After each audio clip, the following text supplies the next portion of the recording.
छात्र संघ चुनाव के अंदर निर्मल के जूत पड़े थे, राजाराम मिल कहाँ गया था, क्यों नहीं बोला कि हमारे समाज के बच्चे लड़ रहे हैं, इसको सिर्फ तलवे चाटने दलाली करनी। इस राजाराम मिल जो हमेशा गहलोत के तलवे चाटता था और वसुंधरा राजे से इसकी हवेली होटल तोड़ने के बाद में पिछले 14 साल से कोई लेना देना नहीं था, लेकिन अब आप संयोग देखिए 14 साल के बाद में 14 फरवरी आई 2023 में, उस दिन वैलेंटाइन डे था और राजाराम मिल निमंत्रण लेके गया।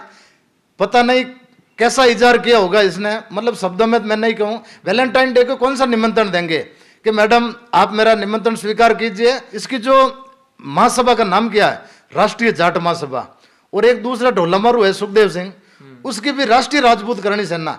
ये दोनों शराबी है, ये दोनों ढोला मारू ही है, वो ढोला मारू है और ये पवा है आधा, यही मान लो। इसने भी दारू पी के उम्र निकाली है। जब इसके ज्वाई को ये बुद्ध दारू के धंधे करता है, लोगों को मतलब जहर पिलाता है, और भाई का नाम है गंगाजल। मान जी मेरे को कह रहे हैं कि मतलब ये ट्यूब के अंदर दारू बेचने वाला, तो दुनिया कर रही है, इसका खुद का वीडियो देखो, ये खुद कह रहा है कि मैं तो आज 78 साल का हो गया और 25 साल से मैंने कोई मतलब ये समाज सेवा में पढ़ा हूँ, जो ये स्वयंभू महासभा में, तब से मैंने दारू का धंधा नहीं किया। तो 78 में से 25 निकालो, 52 साल की उम्र तक, ये 16 साल का था तब से इन दारू बेचना चालू किया। तो 16 से लेकर 52 साल की उम्र तक कितने लोगों को नशे में धकेला। जिस शराबी को लाइब्रेरी शब्द याद नहीं है और वो पूछ रहा है कि हम समाज सुधारेंगे, अरे सुधारा कहाँ है, तूने पूरा बिगाड़ा है, पूरे राजस्थान के लोगों को शराब माफिया बना दिया। मैं तो कह रहा हूं कि हिम्मत होती राजाराम मिल के अंदर तो जोधपुर के अंदर आता। नमस्कार दोस्तों, आप लोगों को पता होगा कि 5 मार्च को जाट महाकुंभ नाम का एक आयोजन जयपुर के अंदर किया जा रहा है। हमारे साथ में संपत जी पूनिया, इनसे बात करते हैं उसी प्रोग्राम को लेकर क्या भूमिका रहेंगी और आरएलपी पार्टी किस तरफ है। नमस्कार जी। नमस्कार। तो सबसे पहले आप हमें बताइए कि 5 मार्च का जो प्रोग्राम है जाट महाकुंभ नाम से, उसमें आपको भी इनवाइट किया गया है क्या? इनवाइट तो छोड़ो, मैं सबसे पहले तो सवाल इस पे उठा रहा हूँ कि ये जो आयोजन करवा रहा है ना राजाराम मिल, इसके ऊपर मुकदमा दर्ज होना चाहिए। कुंभ किसको कहते हैं? कुंभ शब्द है ना, वो कुंभ हरिद्वार के अंदर लगता है। ये बहुत बड़ी धार्मिक आस्था है और उसके अंदर ये शराब माफिया, तस्कर, भगोड़े, 2 नंबरी है, ये लोग कुंभ नाम को बदनाम कर रहे हैं। कुंभ हिंदुओं की एक बहुत बड़ी आस्था होती है, जिस मंच के ऊपर शंकराचार्य होते हैं, महामंडलेश्वर होते हैं, वो कुंभ होता है। और इस कुंभ का नाम देकर ये सब चोर उठाई गिरे भगोड़े, जो राजाराम अपने आप को शराब का तस्कर कहता क्या, ये तो पूरी दुनिया को पता है। आपको इसकी पूरी कहानी बताऊंगा ना तो आप खुद दौड़ के इसको मन से नीचे भगाओगे। मैंने इसके बारे में खूब स्टडी किया है, इसको देखा भी है, समझा भी है। जब ये महाकुंभ नाम जो शब्द लिया है ना, तो इन लोगों को सबसे पहले तो ये कुंभ नाम लेना ही नहीं चाहिए। और दूसरा, ये कुंभ के नाम से एक कुकर्म कर रहे हैं। ये सोच रहे हैं कि 2023 के जो चुनाव आ रहे हैं, उस चुनाव के अंदर हमारी दलाली कहाँ पे फिक्स हो। मैं छाती ठोक के कहता हूँ कि राजाराम मिल, गहलोत और वसुंधरा का रजिस्टर्ड दलाल है। आपको इसके चाहे इंटरव्यू है, जो इसको कोई पूछते तो है नहीं मीडिया वाले, और अपना कोई चिल्ला चपटा होगा उसको पकड़ के इन्होंने एक वीडियो बनाया था शुरुआत में। उसमें इनको पूछा था कि भाई आपका जो ये महाकुंभ हो रहा है, इस कुंभ में आप जाट मुख्यमंत्री का मुद्दा होगा क्या? जिसमें एक हनुमान जी बेनीवाल है, कांग्रेस से जो चीफ है वो गोविंद सिंह डोडासरा है, और भारतीय जनता पार्टी सतीश पूनिया है। तो तीनों में से आप किसको लाइक करते हैं? तो ये राजाराम ने कही थी कि उसका तो नाम ही मत लो तीसरे का, मतलब तीसरे का नाम मतलब हनुमान जी का नाम ही मत लो, वो खुद हारेगा। अब हारने की बात बताऊं तो राजाराम ने खुद एक पार्टी बनाई थी 2008, ये जो विधानसभा चुनाव थे उससे पहले क्या हुआ था, जब ये जाट आरक्षण का मामला चला था, उस समय जाट आरक्षण में पिलानिया जी थे, वो एक अच्छे वक्ता थे। वक्ता के तौर पे उनको समाज के प्रभुत्व जो लोग थे वो लेके आए थे। उसके अंदर विजय पूनिया, राजाराम मिल, बहुत सारे लोग थे जिन्होंने अपना अपना योगदान दिया था। लेकिन सॉरी, राजाराम मिल को तो इसलिए लाए थे कि ये 2 नंबर का काम करता है, इसके पास पैसे होंगे, ये गाड़ियाँ वगैरह लगाएगा। तो उसके समय जो वो मीटिंग हुई थी वो आरक्षण की थी, वो समाज की थी। अब ये जबरदस्ती जाके स्वयंभू कह रहा कि मैंने करवाई थी। तो भाई तूने तो 23 मार्च 2021 को एक किसान महापंचायत करवाई थी जयपुर के अंदर, राकेश टिकैत की। उसका आप वीडियो उठा के देखना, वहां पे मीडिया के अंदर खबरें चली थी कि 1 लाख लोग इकट्ठे होंगे और इन्होंने बहुत बड़े बड़े तंबू लगाए थे राजाराम मिल ने। वो तंबू भी उखड़ गए, तंबू फट गए थे, उस दिन तूफान आ गया था, क्योंकि भगवान भी नाराज है इनसे। और लोग हुए थे 4-5 हजार इकट्ठे। और उस दिन इसने कसम ली थी, इसका वीडियो भी मिल जाएगा आपको, कि आज के बाद में मैं किसी भी तरह की महापंचायत या कोई मीटिंग जयपुर के अंदर नहीं करवाऊंगा। और राजस्थान के अंदर मुझे अब कोई मतलब नहीं रहा, लोगों ने धोखा दिया है। क्योंकि उस कार्यक्रम का एक और मजा देखना आप, जब इनको लगा 11 बजे भीड़ नहीं आ रही तो डांसरों को बुलाया था। तो अब मैं कहना चाहता हूं कि राजाराम, ये जो महाकुंभ है इसके अंदर भी तो डांसरों को लेके आ जा। जो भी तेरे चेले चपट आएंगे 2-5 हजार 10 हजार लोग, अगर ज्यादा से ज्यादा करे तो उन लोगों का मनोरंजन तो होगा। बाकी तुम बुला किसको रहा है? तू उस आरक्षण वाली मीटिंग से इसको जोड़ रहा है। आरक्षण तो एक आम किसान कौम की, जिसके अंदर जाट, बिश्नोई, पटेल, बहुत सारे लोग थे, बहुत सारी जातियां थी, उन सब का एक आम आदमी का आंदोलन था। और इसको ये उससे जोड़ रहा है कि उससे बड़ा महाकुंभ होगा। कुंभ नहीं है, तुम्हारा क्रियाक्रम होगा। मैं कह रहा हूँ राजाराम का क्रियाक्रम है। और जो लोग हैं ना उस मंच पे जा रहे हैं, इनकी मांग ये है, सॉरी मैं बता रहा था कि उसके बाद में राजाराम मिल, जो भारतीय जनता पार्टी ने, अटल जी ने आरक्षण दिया था, सीकर के अंदर घोषणा की थी, तो बाद में वसुंधरा राजे को लॉन्च कर दिया और वसुंधरा राजे को मुख्यमंत्री प्रेजेंट किया। तो राजाराम मिल वसुंधरा जी के साथ में घूमता था उस समय। घूमते घूमते इनका आपस में लालची है, दारू के धंधे सब इसने ठेके ले रखे थे, तो इसने उल्टे सीधे काम चालू कर दिए। तो वसुंधरा ने इसकी जो एक होटल थी, हवेली होटल जयपुर के अंदर, उसके ऊपर बुलडोजर चलाया था। पट्टा शुद्ध थोड़ी बहुत थी और आगे जो इन्होंने अवैध कब्जा कर रखा था उसके ऊपर बुलडोजर चलाया। उस समय राजाराम खूब रोया था कि वसुंधरा जाटों की दुश्मन है, एक किसान के बेटे की होटल तोड़ दी जयपुर के अंदर। और ऐसे करके इनका खूब बवाल हुआ, लोगों को बुलाया, प्रदर्शन किया। और फिर वसुंधरा भी, वो भी जिद्दी है, तो उसने भी क्या किया, जो दारू के ठेके पहले प्राइवेट होते हैं उसमें आधे राजस्थान के दिए राजाराम ही रखता था। तो वसुंधरा ने वो ठेके पूरे है ना सरकारी कर दिए। 2008 का जो कार्यकाल था ना, उसके बाद में ठेके सरकारी हो गए इस राजाराम को तोड़ने के लिए। तो राजाराम जाके गहलोत की गोदी में बैठ गया। जब गहलोत की गोदी में बैठा तो इसने अपने भाई का टिकट करवा दिया। अब भाई का नाम आप सुनोगे तो हैरान हो जाओगे। खुद दारू के धंधे करता है, लोगों को मतलब जहर पिलाता है, और भाई का नाम है गंगाजल। तो गंगाजल को टिकट दिया था, कांग्रेस से टिकट लिया इन्होंने, हाथ पैर जोड़ के गहलोत की गोदी में बैठ गए, और वो चुनाव ये जीत गया था। उसके बाद में 2013 का चुनाव हुआ था, तो उसके सामने राजेंद्र सिंह बादू थे, उनके 70,000 वोट आए। और इसके जो ये दारू वाला है ना गंगाजल, इसके मात्र 34,000 वोट आए थे। इतना बुरी तरह से हारिया था। फिर गहलोत के हाथ पैर जोड़े और 2018 में और टिकट लिया। इसने 2008 में पार्टी बनाई थी कि भाई मैं तो खुद लड़ूंगा वसुंधरा के खिलाफ।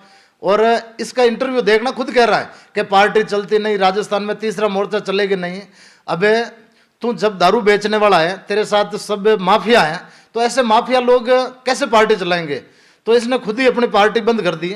और अब ये जो महाकुंभ हो रहा है, इस महाकुंभ में सिर्फ और सिर्फ एक ही मकसद है कि जो किसान का बेटा अपने दम पर, हनुमान बेनीवाल जो आज लोगों के दिलों पर राज करता है, जो राजस्थान की राजनीति का एक रत्न है।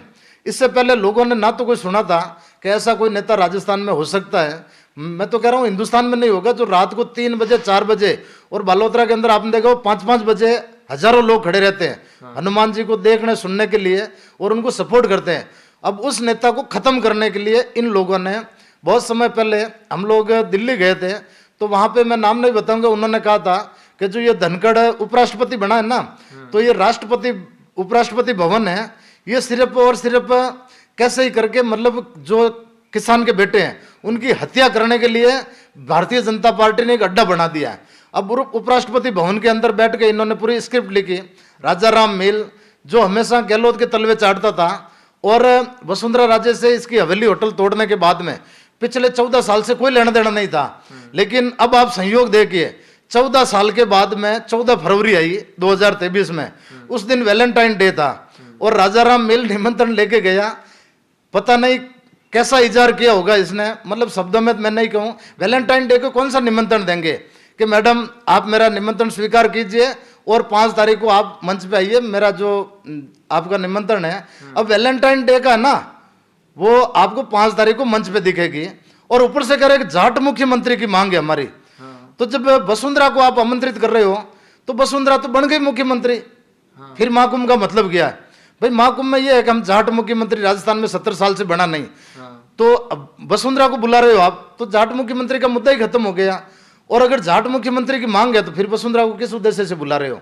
मतलब ये लोग कैसे ही करके एक बहुत बड़ा ग्रुप है जो पर्दे के पीछे संगठित हुआ कि हनुमान बेनीवाल को कैसे ही करके रोका जाए। अब वसुंधरा को जाके अपना वैलेंटाइन डे के दिन इजार करके आ गए राजाराम मील। सतीश पुनिया को इसने 10 जनवरी को जाकर निमंत्रण दे दिया और उसी दिन गोविंद सिंह डोडासा को निमंत्रण दे दिया, लेकिन हनुमान जी को इन्होंने निमंत्रण नहीं दिया क्योंकि हनुमान जी को दूर रखना है। ये चाहते हैं कि इनको लग रहा है कि आज राजस्थान का 80% जो यूथ है और जो अपनी कम्युनिटी है हनुमान जी की, हनुमान जी किसी एक जाति के नेता कहना ही गलत है। आज हनुमान जी चाहे जोधपुर के अंदर हम देख रहे हैं कि जो एक सैनिक का मामला हुआ था वो सबसे दुखदायी मतलब घटना थी, जिसमें एक फौजी ने अपने आप को 24 घंटे अंदर कैद रखा, अपनी बीवी और अपनी बच्ची के सामने खुद को गोली मार के वीडियो बना के सुसाइड नोट लिख के 7 पेज का सुसाइड किया था। और उस घटना के बाद में सिर्फ हनुमान जी आए थे और ये राजाराम जैसे दलाल है, इन्होंने एक ट्वीट तक नहीं किया था। अभी सीकर के अंदर जो राजू ठेठ की हत्या हुई थी, चलो राजू ठेठ को तो ये लोग कहते हैं कि भाई गैंगस्टर है, उसकी हत्या हुई, वो भी एक कानून के मुंह पे तमाचा था, लेकिन उनके साथ में ताराचंद कड़वासरा जिनको गोली मार के हत्या की थी, उनकी बच्ची रो रही थी। वो एक ऐसा भावुक सीन था, मतलब हर आदमी देखने वाला भी रो पड़ता। लेकिन इस दारू माफिया ने, इस राजाराम, इस निकम्मे ने एक ट्वीट तक नहीं किया। तो जाटों की पंचायती करता है। मैंने एक बार जयपुर में बैठा था तो कहीं बात चल रही थी, हमने यूं पूछा था कि साहब ये राजाराम मील जाट महासभा का अध्यक्ष है, तो ये महासभा इसको हटाते नहीं है क्या? बोले इसकी बाप की बिल्डिंग है, दारू के पैसों से इन्होंने बिल्डिंग ले ली और बाहर एक बोर्ड लगा दिया, राष्ट्रीय जाट महासभा प्रदेश अध्यक्ष। अब इसको पूछो तेरा राष्ट्रीय अध्यक्ष कौन है? मारवाड़ के अंदर इसका कोई है क्या जिला अध्यक्ष? आप बताओ। एक आज भी ये ऑनलाइन सर्च करोगे तो रामनारायण जी खदाव का नाम आएगा। रामनारायण जी आरक्षण के टाइम में थे और वो आरक्षण की संघर्ष था, और ये स्वयंभू अपने बिल्डिंग के बाहर बोर्ड लगा के बैठ गया, इसको कोई पूछता नहीं। जब इसको दलाली करनी होती है, ये खुद कह रहा है इंटरव्यू के अंदर, आप सुनना, कि मैंने पिछले 3-4 चुनाव में सपोर्ट किया था तो राज का बहुत मजा आता है। इस राज के अंदर देखिए, अपना ज्वाई था ML लाटर साहब, उसको डीजी बना दिया, तब तक तो ये कुछ बोला नहीं। और जब वो डीजी था उस समय निर्मल चौधरी को यूनिवर्सिटी चुनाव के दौरान जब पुलिस ने मारा था तो उस समय भी इसने एक शब्द नहीं बोला। उस समय हनुमान जी बेनीवाल बोले थे। आज कोई भी पीड़ा हो, जब नरेश जाट वाले मामले में 4 दिन हनुमान जी ने बैठ के न्याय दिलवाया, यहाँ पे जो दिल्ली की सरकार है उनसे भिड़ गए। पुलिस ने कही थी कि हनुमान बेनीवाल ने बहुत गलत पंगा ले लिया। अब ये सेना है, सेना से हनुमान जी को कुछ नहीं बटेगा, लेकिन बंदा यहाँ पे छाती ठोक के बैठा। और जो CRPF की 2nd ऑफिसर है इंडिया की, रश्मि शुक्ला, वो यहाँ पे आई थी स्पेशल फ्लाइट से और इनकी संपूर्ण मांगे मानी। और उसके साथ में एक महिला, आपने देखा ही होगा, आप वहीं थे, कि एक विकास कुमार था जिसने 24 दिसंबर 2021 को सुसाइड किया था। तो वो लंबे समय से उसका करवड़ थाने में मुकदमा दर्ज नहीं किया, उसको किसी भी तरह की राहत नहीं मिली। और वो जब रोती रोती मोर्चरी में आई थी हनुमान जी के पास कि साहब मेरे साथ भी ऐसा ही हुआ, सेना वाले सुनते नहीं है, तो हनुमान जी ने उस बेवा की सुनी। उसको 25 लाख रुपये, जैसे नरेश जाट की पत्नी को मिले थे 25 लाख रुपये, उसके बेटे को नौकरी, CRPF में क्वार्टर, और उसको पेंशन चालू करवा दी। वो तो सिर्फ रोती आई थी, उसको हनुमान जी ने सुना। और ये शेखावटी में घूम रहा है, यहाँ वहाँ घूम रहा है, मारवाड़ में नहीं आ रहा भाई। मारवाड़ क्या राजस्थान से बाहर है क्या? ये स्वयंभू अध्यक्ष है जो राजस्थान के अंदर, तो जोधपुर के अंदर आना। इसकी जो महासभा का नाम क्या है? राष्ट्रीय जाट महासभा। और एक दूसरा ढोलामारू है सुखदेव सिंह, उसकी भी राष्ट्रीय राजपूत करणी सेना। ये दोनों शराबी है, ये दोनों ढोलामारू ही है। वो ढोलामारू है और ये पवा है, अद्धा है, यही मान लो। इसने भी दारू पी के उम्र निकाली है। जब इसके ज्वाई को ये डीजी बना दिया था गहलोत सरकार ने, जैसे ही उसका डीजी का टाइम पीरियड पूरा हुआ और ये आ गया फिर सड़क पे ऊपर गहलोत का दलाल बन के। हमारी पुलिस सुनती नहीं है, राजस्थान में हमारा हाल खराब है, हमारे नेताओं की नहीं सुनते हैं, दिल्ली के अंदर हमारा एक भी कैबिनेट मंत्री नहीं है। तो इस दलाल को अब कैसे दिखा? आप ये बताइए, जब 2023 के चुनाव सर पे आ गए, दिल्ली के अंदर मंत्री नहीं है, तो तुझे अब क्यों दिखा? उसी समय मोर्चा खोल देता। जब किसान आंदोलन चल रहा था, किसान आंदोलन के अंदर हनुमान जी वहां पे गए थे, 3 विधायक साथ में थे, हजारों लोग थे। और शाहजहांपुर बॉर्डर 70 दिन तक सर्दियों के टाइम में हनुमान जी ने बैठ के जाम किया था। और ये दलाल खुद कह रहा राजाराम कि भाई वहां पे मैं भाषण दे रहा था और कोई लोग आए थे और मेरे को कहा कि वो कोई बैरियर खटखटा रहे हैं, और तो मैंने पूछा कोई असामाजिक तत्व आया होगा। अब इस बुड्ढे को मतलब वो कहता है ना कि आटी और नाटी, मतलब साटी और नाटी। अब इसकी बुद्धि खराब हो गई, छोटे बच्चे से भी गया गुजरा है, और ये कह रहा है कि असामाजिक तत्व जिसको 8.5 लाख वोट विधानसभा के अंदर मिले थे, राजस्थान के जितने भी उपचुनाव हुए हैं, हर उपचुनाव के अंदर एक चुनाव आरएलपी ने जीता है, एक के अंदर भारतीय जनता पार्टी की जमानत जब्त करवा दी वल्लभ नगर में, और उसके अलावा बीजेपी सिर्फ एक चुनाव जीती है। हनुमान जी 3 सीटों पर सेकंड रहे थे, और उस आदमी को जिसने प्रधान बना दिए 5, हनुमान जी ने अपने दम पे 3 विधायक है, पंचायत समिति सदस्य है, 200 से ज्यादा है जिला परिषद, और हजारों सरपंच है, और उस आदमी को कह रहा असामाजिक तत्व। तो मैं तो इसको कह रहा हूं कि इसको साफ तौर पे इसका दिमाग कुत्ते से भी ज्यादा खराब हो गया। एक कुत्ता होता है ना, उसको भी टुकड़ा डालते हैं ना, ये समाज के नाम के टुकड़े खा रहा है और समाज के साथ गद्दारी कर रहा है। इसको महाकुंभ कहां से सूझा? महाकुंभ का मकसद यही है कि गहलोत और वसुंधरा, हनुमान जी रोज कहते हैं कि भाई गहलोत और वसुंधरा का गठबंधन है, और वही गठबंधन अब काम कर रहा है। उस गठबंधन ने सोचा कि भाई हमें कोई एक दलाल चाहिए, तो ये रजिस्टर्ड दलाल है। गहलोत ने इसको बुला के कह दिया कि भाई वसुंधरा जी का तेरा समझौता करवाता हूं, और समझौते की तारीख भी आप देखो, वैलेंटाइन डे पे इजार किया इन्होंने। 14 तारीख को वसुंधरा के वहां पे ये पेम्पलेट लेके गया था कि मैडम ये हमारा प्रेम पत्र है महाकुंभ का, और ये आपके हाथों से विमोचन करो, और आपको 24 तारीख को जहां पे मैं बुला रहा हूं उस मंच पे आना है। पता नहीं कौन सा इजार करेगा ये। लगभग सब नेताओं को, छोटे छोटे नेताओं को खुद जाकर आमंत्रण दे के आए हैं, तो क्या बेनीवाल जी को भी आमंत्रण दिया इन्होंने?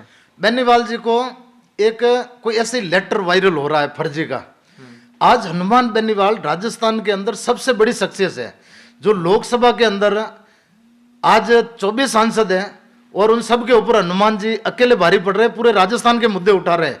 उस नेता को निमंत्रण देने के लिए राजाराम मील कह रहा है कि मैंने छोरों को भेजा था, छोरे इंटरव्यू दे के आ गए। अबे इस हरामखोर को पूछो कि छोरे गए थे तो वसुंधरा कौन है, गोविंद सिंह डोडासा कौन है, सतीश पुनिया कौन है? उनको तो तू न्योता देने खुद गया था वहां तलवा चाटने, और इनको कह रहा है कि वो तो असामाजिक तत्व है। हनुमान जी मेरे को कह रहे हैं कि मतलब ये ट्यूब के अंदर दारू बेचने वाला, तो दुनिया कह रही है, इसका खुद का वीडियो देखा, ये खुद कह रहा है कि मैं तो आज 78 साल का हो गया, और 25 साल से मैंने कोई मतलब ये समाज सेवा में पड़ा हूं, जो ये स्वयंभू महासभा में, तब से मैंने दारू का धंधा नहीं किया। तो 78 में से 25 निकालो, 52 साल की उम्र तक, ये 16 साल का था तब से इन दारू बेचना चालू किया। तो 16 से लेकर 52 साल की उम्र तक कितने लोगों को नशे में धकेला, कितने लोगों की जिंदगियां, पहले रेड पार्टियां होती है, कितने लोगों के सुहाग उजाड़ दिए। ये एक नंबर का हथियारा है। मतलब कितनी बहनों के सुहाग उजड़े हो गए। ग्राउंड लेवल पे सर्वे करो, दारू के धंधों में रेड में कितने लोग मरते थे। तो वो आदमी कह रहा है कि मैंने तो अपने छोरों को भेज दिया, वो हनुमान बेनीवाल को न्योता दे। अरे हनुमान बेनीवाल तो आधी रात को भी कुंभ लगा देते हैं जहां पे खड़े होते हैं। इन्होंने शायद इनकी 7 पीढ़ियां तो किया, ये जो जितने नेता है ना, इन्होंने भी कभी सोचा नहीं होगा कि 5-5 लाख लोग एक निर्दलीय विधायक ने इकट्ठे कर लिए थे। और आज जब ये राजाराम मिल है, कभी किसी पुलिस वाले के सामने खड़ा नहीं हुआ। पहले राकेश टिकैत को लेकर आए थे इन लोगों ने, जब किसान आंदोलन चल रहा था कि हनुमान बेनीवाल को कमजोर करें, तो सबसे पहले नागौर के अंदर इन्होंने मीटिंग की थी, वहां पे हनुमान जी को नहीं बुलाया। उसके बाद में पिपाड़ में की, पिपाड़ के बाद में जयपुर में की थी, संयुक्त किसान मोर्चा का किसान महापंचायत, और सब जगह इनकी ढाणियां ही उठ गई। लोग नहीं आए, पीछे से पूरे पंडाल खाली पड़े थे, और जयपुर के अंदर जाते जाते इनके तंबू ही उड़ गए। वहां पे भगवान को भी ये पसंद नहीं आया कि साले ये दारू वाले हैं, ये लोग जनता की आंखों में धूल झोंक रहे हैं। तो हनुमान जी को इन्होंने निमंत्रण देने की जरूरत ही नहीं है। हनुमान जी खुद सक्षम है। ये तो अगर हनुमान जी चले जाए ना, तो वहां का माहौल ही अलग हो जाए। और मैं तो कहता हूं भगवान कसम, हनुमान जी की सोच ऐसी है कि हर एक छोटे से आदमी को, मेरे जैसे आदमी को, जैसे जोधपुर पुलिस ने इतना परेशान किया था, जब भी हक की बात उठाते तो हमारे ऊपर मुकदमा लगा देते हैं, हिस्ट्री सीटर फाइलें खोल दी, जब भी कोई मुद्दा उठाओ तब पुलिस आगे गिरफ्तार कर लेती। आज हनुमान जी का आशीर्वाद मिलने के बाद में मतलब कोई पुलिस की इतनी हिम्मत नहीं है कि झूठे मामले में फंसा दे, गलत काम हम करते नहीं। लेकिन राजाराम मिल ने किस आदमी को बचाया? आप ये बताओ, एक भी एग्जाम्पल बता दो कि इस शराब तस्कर ने खुद के प्रॉपर्टी खड़ी की, खुद का एक ज्वाई है जिसका अभी ये जो रिट पेपर वाले मामले के अंदर भी उसका नाम चल रहा है कि भाई उसका भी ये जो पेपर लीक हुए उसमें नाम है। तो इस आदमी का समाज से कोई लेना देना नहीं है, ये एक रजिस्टर्ड दलाल है। जब इसको नेता पीछे से पुश करते हैं तब आकर खड़ा हो जाएगा और समाज से कोई मतलब नहीं इसको। आप लोगों को ये जो, आपको ये नहीं लगता कि यदि बेनीवाल जी नहीं जाएंगे तो फिर जाट समाज दो भागों के अंदर बट सकता है? जाट समाज है कहाँ इनके पास? ये ऐसे लोग हैं, इनको लगा है कि 2023 के अंदर, आपको पता होगा जंगल के अंदर जब कोई आंधी तूफान या कोई शेर आता है ना, तब सब वहां पे जो ये जो छोटे छोटे जानवर है ना, जिनको चाहे लोमड़ी कहो, चाहे भालू कहो, चाहे गडूरे कहो, कोई भी कहो, वो सब इकट्ठे हो जाते हैं, गुफा में छुप जाते हैं। इनको पता है कि 2023 में अब एक शेर आ रहा है, हनुमान बेनीवाल, और उसकी आंधी इस कदर लोगों के दिल में चढ़ी हुई है, उनका जुनून लोगों के दिल में है, और हमें कोई पूछने वाला नहीं है। हमारी जो पुश्तैनी राजनीति है वो खत्म हो जाएगी। मिर्जा परिवार, जिनके लोग सिर्फ नाम से जीतते थे, उनका पूरा खात्मा हो गया नागौर के अंदर। तो अब इनको लग रहा है राजस्थान में हम सब का खात्मा होने वाला है, इसलिए ये लोग सब अब एक अंतिम प्रयास कर रहे हैं। महाकुंभ का मतलब कुंभ के अंदर जाके इनकी हड्डियां विसर्जन करेंगे ना, जो हरिद्वार के अंदर, तो इन्होंने यहीं पे ये कुंभ बना लिया कि हमारा विसर्जन यही कर दो। जो लोग जाएंगे वो सिर्फ हनुमान बेनीवाल के नारे लगाएंगे वहां पे, आप देखना। कुछ लोग ही जाएंगे। इनके टिकैत की सभा में देख लिया जयपुर के अंदर 5000 लोग नहीं थे। अब ये कितने ही प्रयास कर लो, ये सब फ्यूज बल्ब है, इनके अंदर कोई तरह की रोशनी नहीं है, तो इन लोगों से कोई मतलब नहीं है। एक चीज ये बताऊं, इसको पूछा था कि भाई इस महाकुंभ का उद्देश्य क्या है, तो उद्देश्य के बारे में इसने कही थी कि हम बच्चों को पढ़ाएंगे, बच्चियों का हॉस्टल बनाएंगे, और उसके अलावा आजकल ये जो चल रहा है, मतलब ये ऐसे कह रहा है, जो आजकल चल रहा है ये पता नहीं कौन सा है, जहां पे बच्चा बच्ची पढ़ते हैं, तब वो सामने वाला कह रहा है लाइब्रेरी, जिस शराबी को लाइब्रेरी शब्द याद नहीं है, और वो पूछ रहा है कि हम समाज सुधारेंगे। अरे सुधारा कहाँ है, तूने पूरा बिगाड़ा है, पूरे राजस्थान के लोगों को शराब माफिया बना दिया। मैं तो कह रहा हूं कि हिम्मत होती राजाराम मिल के अंदर तो जोधपुर के अंदर आता, नागौर के अंदर जाता, बाड़मेर में जाता, पाली में जाता।